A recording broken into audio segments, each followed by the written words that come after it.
Hello everyone, welcome to the session. I am Nishant and इस particular class के अंदर हम आर्टिकल 16 के बारे में बात करेंगे, जो कि आर्टिकल 14 देन 15 के बाद आता है एंड इसकी एक स्पेसिफिक प्लेस है रिजर्वेशन के टॉपिक के अंदर। एंड देन इसके ऊपर पर्टिकुलर क्वेश्चंस आते हैं आर्टिकल 14 एंड 15 के साथ। सो इसकी हम बेयर रीडिंग ले लेते हैं।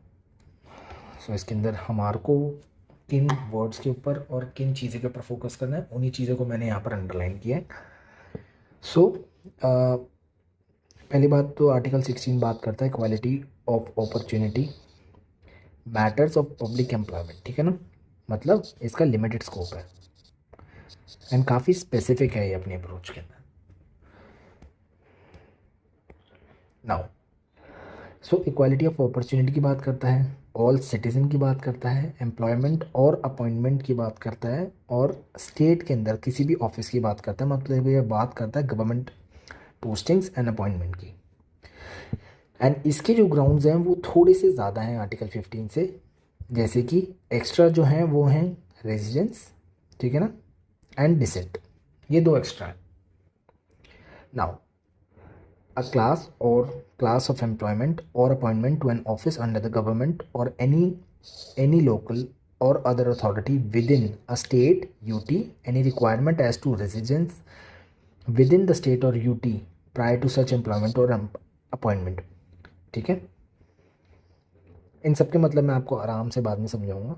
सो इसकी एक बे रीडिंग अभी हम कर रहे हैं।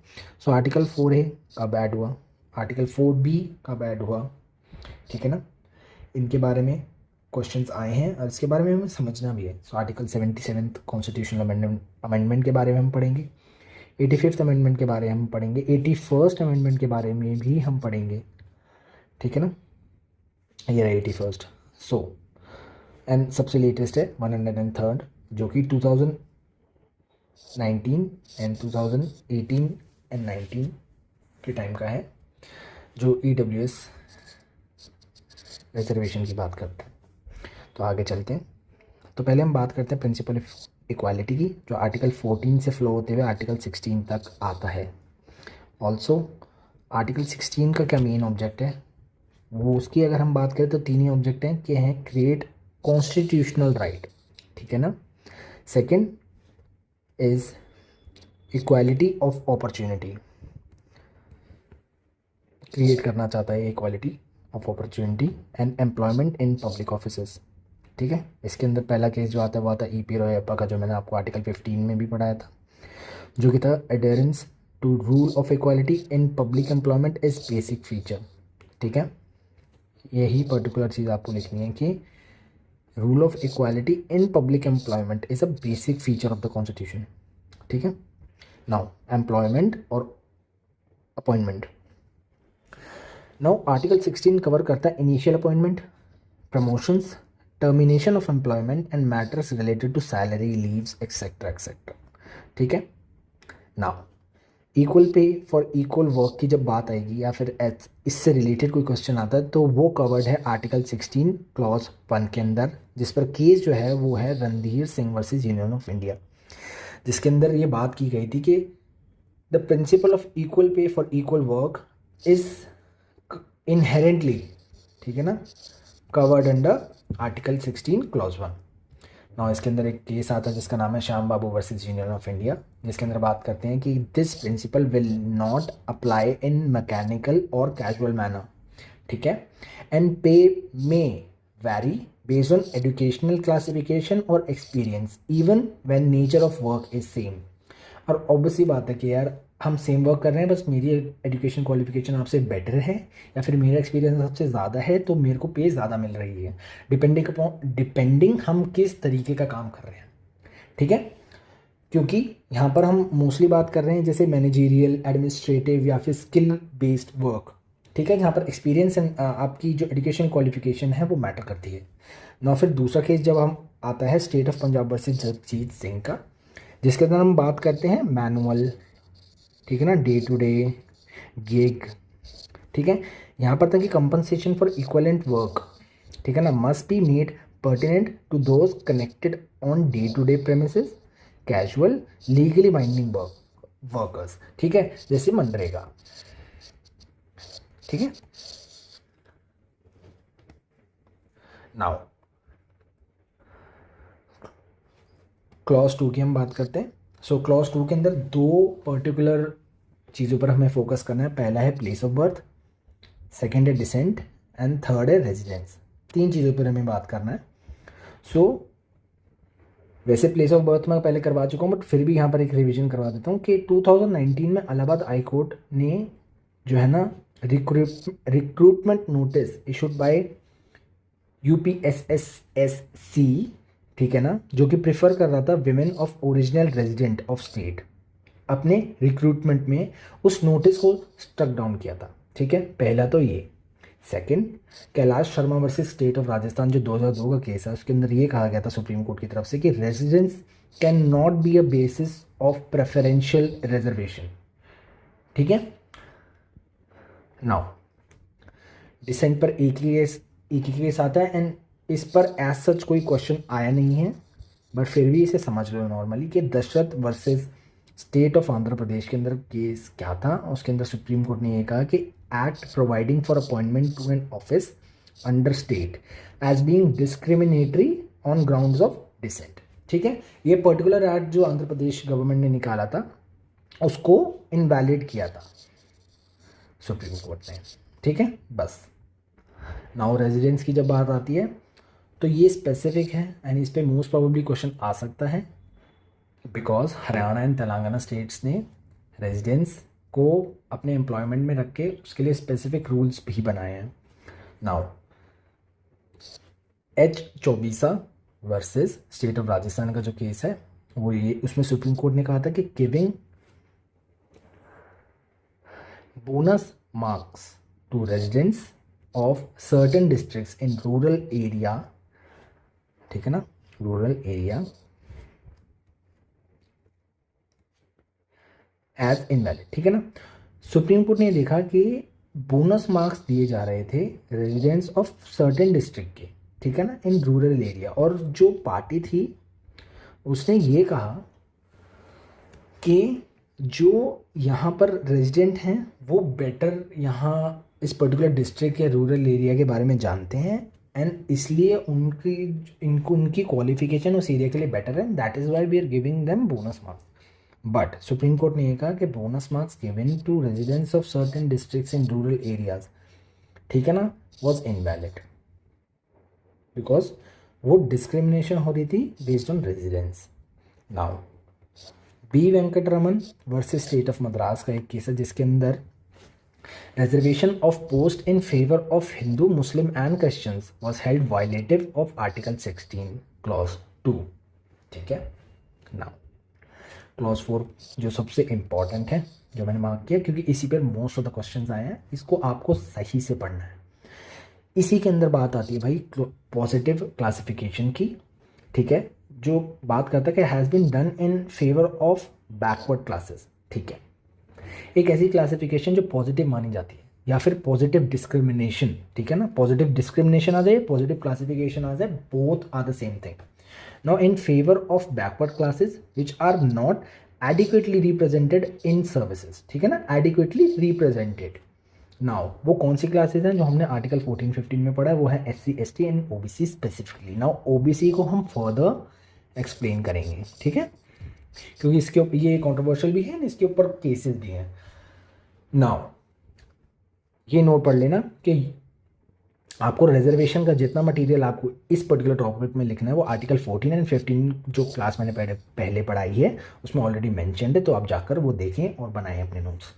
नाउ आर्टिकल 16 एंड इस पर्टिकुलर क्लॉज के ऊपर जो केस है वो है Balaji versus state of Mysore, जिसके अंदर कहा गया था कि article 16 clause 4 applies only if two conditions, ठीक है ना, if two conditions are satisfied. पहली है कि क्लास ऑफ सिटीजन, ठीक है ना, इज बैकवर्ड। पहली बात तो जो क्लास ऑफ सिटीजन है वो बैकवर्ड है एंड जो क्लास है वो एडिक्वेटली रिप्रेजेंटेड नहीं है, ठीक है। हाउएवर सेकंड टेस्ट जो है, ये सेकंड टेस्ट जो है can not be sole criterion कि एडिक्वेटली रिप्रेजेंटेड नहीं है तो हम सिर्फ इसी के बेस के ऊपर जो है रिजर्वेशन प्रोवाइड करा दें, ठीक है, उसकी बैकवर्डनेस होनी ज़रूरी है। नाउ सबसे इम्पोर्टेंट जो केस आता है वो है Indira Sahni versus union of India, जिसके अंदर 5 चीज़ों के बारे में बात की गई थी, जिसमें सबसे इम्पोर्टेंट है ये, जिसके ऊपर आगे हम फर्दर जो है ना उसको एक्सप्लेन करेंगे, बिकॉज उसके ऊपर क्वेश्चन बनता है। Now criteria for identifying backward class can be on basis of caste, not solely. ठीक है, economic conditions can also be. ठीक है, सिर्फ कास्ट के बेसिस पे ही नहीं, इकोनॉमिक कंडीशन पर भी हो सकता है। ठीक है, नाउ आर्टिकल 16 क्लॉज 4 बात करता है कि is not an exception to 16(1). ठीक है ना, बट ये इसको और ज़्यादा स्पेसिफिसिटी में लेकर जाता है 16(1) को, और इसकी एक एप्लीकेबिलिटी को एक्सप्लेन करता है। ठीक है, नाउ जो थर्ड पॉइंट था वो था creamy layer must be excluded from OBC. ठीक है, एंड क्रीमी लेयर कौन होते हैं ये मैं आपको बताता हूँ। Reservation not exceed 50%। ठीक है ना, ये लिमिट सेट हुई थी। And no reservation in promotion, सबसे इंपॉर्टेंट, राइट। आगे चलते हैं। नाउ क्रीमी लेयर की बात क्या है कि defined by SC in above case, कौन सा? ऑब्वियसली इंदिरा साहनी का केस, जिसके अंदर ये कहा था कि ये वो क्लासेस या फिर क्लासेस हैं जो कि रिलेटिवली फॉरवर्ड हैं एंड एजुकेटेड है। ठीक है, and after Indira Sawhney case 27% quota was given to the OBC but creamy layer to be excluded. ठीक है, now court said economic criterion could be adopted as a measure to social advancement. ठीक है, and यही base बना to EWS. It can be. Now position after Mandal commission, 77th amend constitutional amendment जो 1995 में आया था, उसने ऐड किया क्लॉज 4A को टू आर्टिकल 16। नाउ इसका पर्पस क्या था इसको ऐड करने का? नाउ इसका पर्पस ये था कि reservation in matters of promotion, पहली बात तो प्रमोशन, 4A बात करता है promotion of SC and ST। ठीक है, देन 81st अमेंडमेंट ने ऐड किया क्लॉज 4B टू आर्टिकल 16। इसका पर्पस ये था कि permitted government to carry forward unfilled vacancy from previous years. ये बहुत इंपॉर्टेंट है, इस पर क्वेश्चन आ सकता है, जो कि कैरी फॉरवर्ड रूल को, कैरी फॉरवर्ड रूल का। ठीक है, कि this rule will be practice while not reaching the 50% reservation. However इसके अंदर एक और भी पॉइंट था कि it can B breached but in extraordinary circumstances, जो कि आपको मैंने पिछली क्लास में समझाया है। ठीक है ना। नाउ 85th अमेंडमेंट जो था 2005 का, उसके अंदर था कि ये एक ऐसा अमेंडमेंट था जिसने एक्सटेंड किया बेनिफिट ऑफ रिजर्वेशन को इन favour of SC and ST in matters of promotion but in consequential seniority. ठीक है, कॉन्सिक्वेंशियल सीनियोरिटी को आपको एक्सट्रीम में जाने की जरूरत नहीं है। इसका मतलब यही है कि इन सम कॉन्सिक्वेंसेस, ठीक है ना, कॉन्सिक्वेंसेस सच लाइक, जहां पर जैसे एक जनरल है एंड एक SC कैटेगरी का बंदा है, दोनों ने A क्लास पे जॉब ज्वाइन करी। नाउ इसके यहाँ पर जो है ना B क्लास में ज्वाइन करी, सॉरी, ठीक है, यहाँ पर A क्लास के अंदर अभी फील्ड है सब कुछ एंड यहाँ पर नहीं है। ठीक है ना, इसको 4 साल में मिलनी थी और इसको भी 4 साल में मिलनी थी, मतलब अगर नॉर्मली हम देखा जाए, बट इसे कॉन्सिक्वेंशियल प्रमोशन मिलता है बिकॉज यहाँ पर इसकी क्लास का कोई भी बंदा नहीं है हायर पोजीशन पे, तो इसको 1 या फिर 2 साल में ही प्रमोट करके और यहाँ पर ले दिया जाएगा। ठीक है ना, तो ये जल्दी प्रमोशन मिल जाएगा इसको because of this consequence, because of this extra fact added to this particular thing कि भाई वहाँ पर उस पर्टिकुलर पोस्ट पर इस पर्टिकुलर क्लास के लोग अनरिप्रेजेंटेड है। ठीक है, बस आपको इतना ही समझना है इसके बारे में। नाउ रिजर्वेशन इन प्रमोशन, ठीक है, इस पर क्वेश्चन आए हैं काफ़ी सारे। नाउ 1992, इसमें मैं आपको टाइमलाइन समझाऊंगा, आराम से टाइमलाइन समझिए। नाउ 1992 में आया इंदिरा साहनी केस, जिसमें बात करी reservation for OBC, okay, reservation in appointment under article 16 clause 4, okay, and but not in promotion. ठीक है, now to change the basis of the judgment, 77 constitutional amendment आता है जिसने क्लॉज 4 को ऐड किया and enabled state to add such clause to give promotional reservation for SC and ST, ठीक है ना, क्योंकि यहाँ पर कहा था नॉट इन प्रमोशन, तो उन्होंने क्लॉज ऐड कर दिया कि भाई हम प्रमोशन के अंदर भी जो है ना रिजर्वेशन दे सकते हैं। एंड देन ये फर्दर आगे ऐड ऑन हुआ टू 4B जिसके अंदर कैरी फॉरवर्ड रूल हुआ कि भाई वो जो वैकेंसी हम देना चाहते हैं वही नहीं फिल हो रही, तो अगर आगे कभी फिल होती है एंड सीट्स बच जाती हैं तो हम जो है ना उसको आगे फॉरवर्ड कैरी फॉरवर्ड करेंगे, पर हम 50% की जो लिमिट है उसको ब्रीच नहीं करेंगे। नाउ देन आता है एम नागराज का केस जो कि बहुत ही अच्छा केस है जिसके ऊपर आर्ग्यूमेंट हुई थी यूथ फॉर इक्वालिटी वाले केस के अंदर। नाउ 2006 का ये केस है and this case validated parliament's decision to extend reservation for SC and ST to include promotion with 3 riders. Now ये 3 चीज़ें बहुत ज़रूरी है because it required state to provide proof of backwardness, पहला। Second, it required state to provide to provide proof that there has been an inadequate representation for which promotion to be granted, ठीक है ना, and to show how this will further administrative efficiency। इसके ऊपर बाद में जो है ना केस आया जिसने इस चीज़ को और एक्सप्लेन किया एंड बताया इसके बारे में जो मैं आपको आगे बताऊंगा।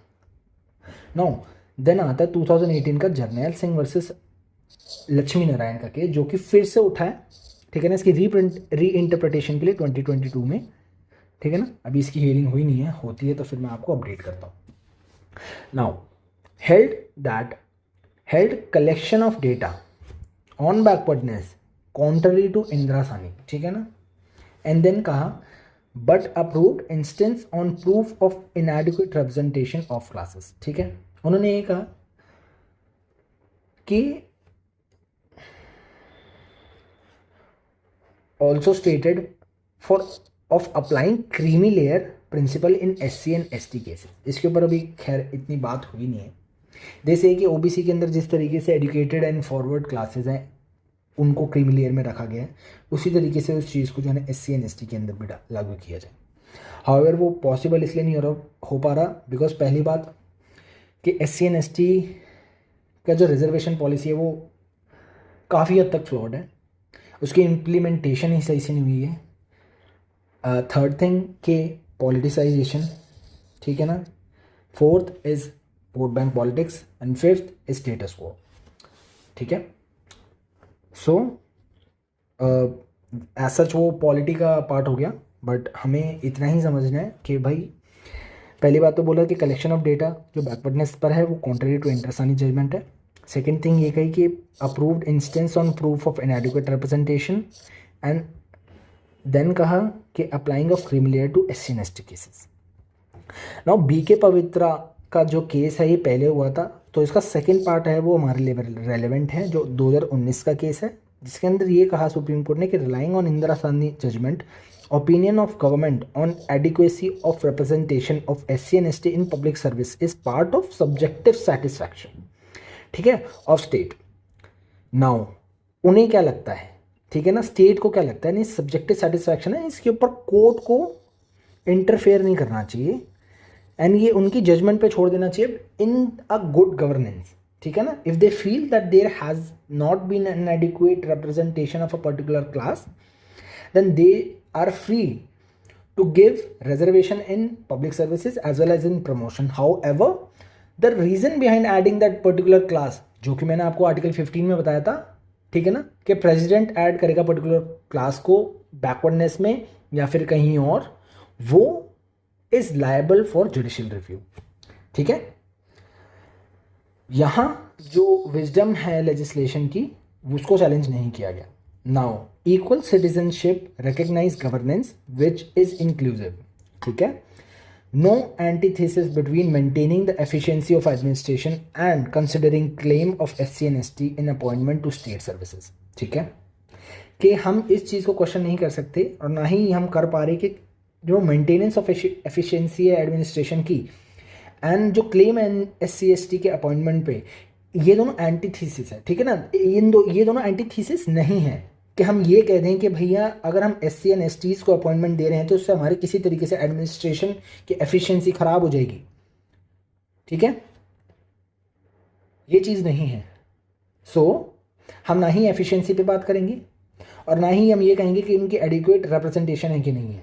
ये एक सब्जेक्टिव सेटिस्फैक्शन है स्टेट का, प्लस एक गवर्नेंस के अंदर, इंक्लूसिव गवर्नेंस के अंदर इक्वल सिटीजनशिप मैटर करता है।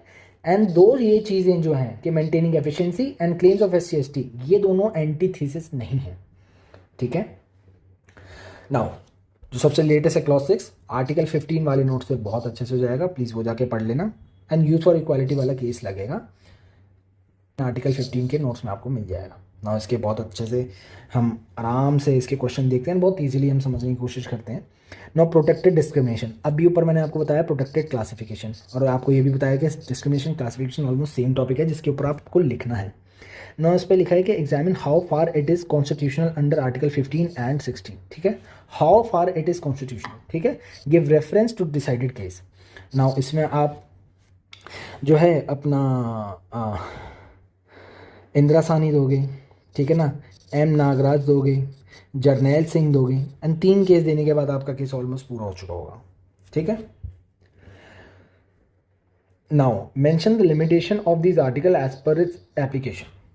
नाउ लिमिटेशंस क्या होंगी, इसकी लिमिटेशंस यही हैं कि इसका जो इम्प्लीमेंटेशन है वो सही हो, ठीक है ना, प्लस जो रिजर्वेशन है it should not be indefinite, it should be based on facts and data collected from the census, ठीक है ना, उसकी इम्प्लीमेंटेशनल एरर्स ना हो, इंक्लूजन एंड एक्सक्लूजन एरर्स ना हो, ठीक है ना, एंड जो इंटेंडेड ऑब्जेक्ट है उस पर्टिकुलर चीज़ का, उस पर्टिकुलर रिजर्वेशन का, वो पूरा हो, ठीक है। यही लिमिटेशन है इसके एप्लीकेशन की। एंड अगर आप लिमिटेशन बता रहे हो तो ये अगर तो GS का पार्ट होता तो आप इसकी रेमेडी बताते, बट यहाँ पर आपको उसकी बात नहीं करनी, ठीक है। सेकंड क्वेश्चन पर आ जाते हैं, इसमें है कि क्रिटिकली एग्जामिन, ठीक है ना, पहली बात तो क्रिटिक करना है कि constitutional validity of an amendment deleting article 16(4), ठीक है। आर्टिकल 16(4) किस चीज़ की बात करता है, ये हमने पढ़ा इधर, ठीक है, कहाँ गया,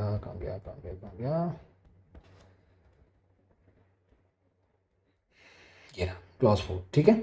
आगे ना फिर से क्लॉज 4 का ये आता है रिजर्वेशन, ठीक है ना, OBC का। नाउ इसमें Balaji versus state of Mysore, ठीक है ना, उसके बाद इंदिरा साहनी, उसके बाद आप आओगे क्रीमी लेयर के डेफिनेशन पे, उसके बाद आओगे आप 77th 81st 85th, देन फिर आओगे आप M नागराज के केस पर सीधा, ठीक है ना, M नागराज, एंड उसके बाद आप आओगे जर्नैल सिंह वाले केस के ऊपर, ठीक है। तो पूरी टाइमलाइन आप समझा सकते हो, तो उसकी कॉन्स्टिट्यूशनल वैलिडिटी तो पूरी ही है, बिकॉज ये हमारे कॉन्स्टिट्यूशनल वैल्यूज कॉन्स्टिट्यूशनलिज्म के पूरा इन लाइन है, टू क्रिएट एन इक्वल, ठीक है ना, to create equality and a welfare state, ठीक है ना, टू हैव इंक्लूसिव गवर्नेंस, ठीक है ना। Now constitutional validity of an amendment deleting 16(4), ठीक है ना, उसके पीछे का रीज़न होना चाहिए। Now authorising the state to make job reservation in favour of backward classes of citizen, ठीक है ना। इसको आप पूरा समझाओगे, किस तरीके से समझाओगे कि पहले तो टाइमलाइन समझाओगे, उसके बाद समझाओगे कि भाई protective discrimination and protective classification होता क्या है, एंड देन उसके बाद समझाओगे कि स्टेट की कितनी पावर्स हैं, एंड वो वाला पॉइंट रखोगे कि this is not a claim, this is not an obligation of a state but a discretion to act, ठीक है ना। एंड ये एक गवर्नमेंट का जो है ना खुद का एक सब्जेक्टिव, ये जो लाइन थी ना मैंने आपको बताई थी, सब्जेक्टिव सेटिस्फैक्शन है कि उसे लगता है कि वो एडिक्वेटली रिप्रेजेंटेड हैं, तो वो इसको डिलीट भी कर सकते हैं, ठीक है ना, क्योंकि अमेंड किया है तो अमेंडमेंट को हटाया जा सकता है, तो वो कॉन्स्टिट्यूशनली वैलिड रहेगा, बट वो validity has to be substantiated with other things, ठीक है ना, with other things. Now question 3 पर आते हैं। क्वेश्चन 3 बात करता है article 16 clause 4 by itself a rule of equality rather than an exception to the rule. Yes, article 16(4) जो मैंने आपको बताया था इज, ठीक है ना, is an implementation of article 16 clause 1, ठीक है। What is your view, discuss with the help of case law. ये पता किसकी लाइन है, ये मैं आपको दिखाता हूँ।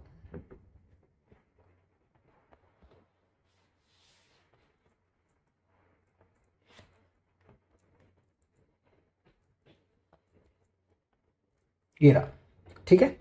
इंदिरा साहनी के अंदर सेकंड पॉइंट है article 16(4) is not an exception to article 16 clause 1। तो आप जब इंदिरा साहनी का केस लिखोगे तो आराम से जो है ना आपके पॉइंट भी हो जाएंगे एंड आप बता पाओगे कि आपने जो क्वेश्चन बनाया है ना सर वो इस पर्टिकुलर केस से है। देखो, by itself a rule of equality rather than exception to the rule, ये इन्होंने रीफ्रेज कर दिया इंदिरा साहनी के केस से, ठीक है ना। What is your view, discuss help of case law, खत्म, और क्या चाहिए, ठीक है ना। एंड ये 2001 का है, बहुत पुराना, 2001 का है, बहुत पुराना, 98 का तो कुछ ज़्यादा ही पुराना। सो जब मैंने आपको ये पहले 3 केस समझाए तो आपको एक आइडिया हो जाना चाहिए कि कहाँ से क्वेश्चन पूछे गए हैं, किस लेवल तक क्वेश्चन पूछे गए हैं, किन टॉपिक्स के ऊपर क्वेश्चन पूछे गए हैं। यहाँ ज़्यादा केस लॉ तो आप लिखोगे ही, वो आपको पॉलिटी से भी याद होगा, बट यहाँ पर मैटर करता है कि आप कॉन्सेप्ट किस तरीके से समझाते हो, ठीक है ना। आप उसके पीछे का रीज़न कैसे समझाते हो, आप उसके पीछे का जो है ना एक प्रिंसिपल कैसे समझाते हो। सो वो मैटर करता है एंड कितने ईज से उसे समझाते हो, तो वो मैटर करता है एंड उस पर आप फोकस करें। सो नेक्स्ट क्लास में I will try to cover up article 17 and 18, ठीक है, एज क्विक एज पॉसिबल। तो नेक्स्ट क्लास में मिलते हैं। Thank you so much and bye bye.